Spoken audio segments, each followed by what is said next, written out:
Salut les espions, on se réjouit de vous retrouver une fois encore sur La Promesse est pour vous. On a placé cette semaine sous le hashtag Révélation.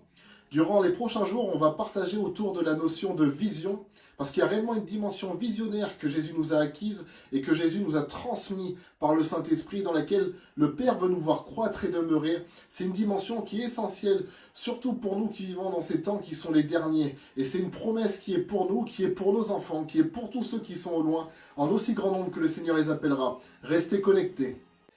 Bien souvent, lorsque l'on parle de vision, de révélation, on commet souvent l'erreur de réduire le champ d'action de cette dimension de Dieu, de visionnaire, au ministère prophétique seulement. Bien sûr, le ministère prophétique se démarque par une très grande capacité de voir. Avant, on appelait les prophètes les voyants. Donc, il y a vraiment une dimension visionnaire dans le ministère prophétique. Mais il y a aussi une dimension visionnaire qui est donnée à tout à chacun. La Bible déclare que les ministères passeront, que les dons passeront, mais la foi, l'espérance et l'amour demeurent.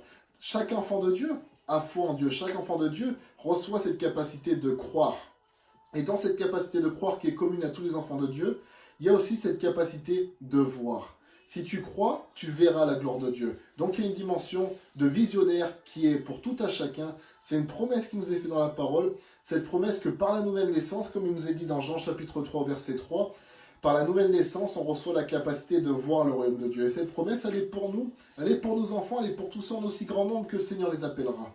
Donc nous faisons partie de cela. Ne loupons pas cette promesse, mais saisissons la promesse de Dieu par la foi, comme il est dit dans la parole de Dieu. Dans Actes des Apôtres au chapitre 2, versets 16 et 17, il est dit ceci. « Mais c'est ici ce qui a été dit par le prophète Joël. Dans les derniers jours, dit Dieu, je répandrai de mon esprit sur toute chair.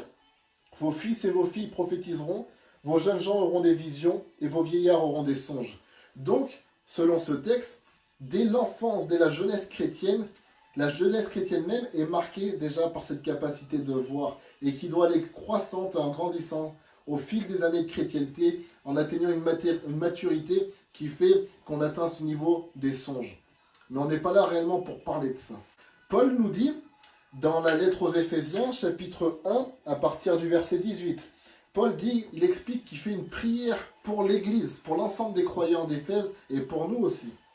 Il dit, « Je ne cesse de rendre grâce pour vous, faisant mention de vous dans mes prières, afin que le Dieu de notre Seigneur Jésus-Christ, le Père de gloire, vous donne un esprit de sagesse et de révélation dans sa connaissance. » Comment? Il continue. « Et qu'il illumine les yeux de votre cœur pour que vous sachiez, et il continue, tout ce que nous devons savoir. » Mais comment il explique que ça passe comment? Par un esprit de révélation qui se manifeste comment? Par l'illumination des yeux de notre cœur. Si dans notre système occidental, c'est le cerveau, c'est la pensée qui est le centre de l'être humain, dans le royaume de Dieu, c'est le cœur. Vous comprendrez bien que ce n'est pas l'organe vital qui est le cœur. Dans le mot hébreu pour cœur, c'est le même mot qui se traduit aussi par la notion de l'esprit, l'être spirituel. Dieu veut que nos yeux spirituels s'ouvrent.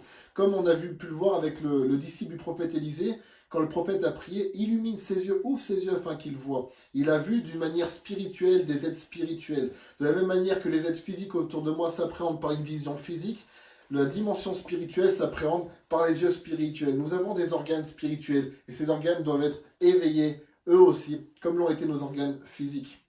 Et c'est important, nos sens physiques, excusez-moi.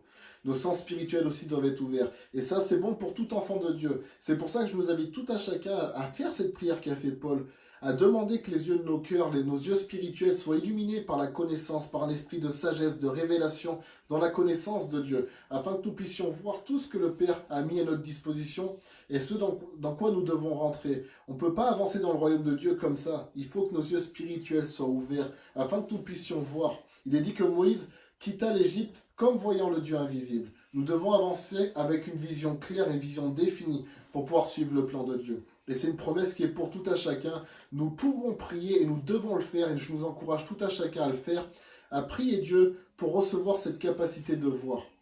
Maintenant, dans les prochaines vidéos, on va mettre en lumière les différents domaines dans lesquels la vision que Dieu donne à tout enfant de Dieu doit s'exprimer. Parce qu'il y a plusieurs domaines, plusieurs types de visions propres à tout enfant de Dieu. Comme il y a plusieurs types de visions dans le ministère prophétique. Mais là, nous allons nous attarder sur ce qui touche tout à chacun, c'est-à-dire l'ensemble de l'Église dont vous faites partie. Soyez bénis.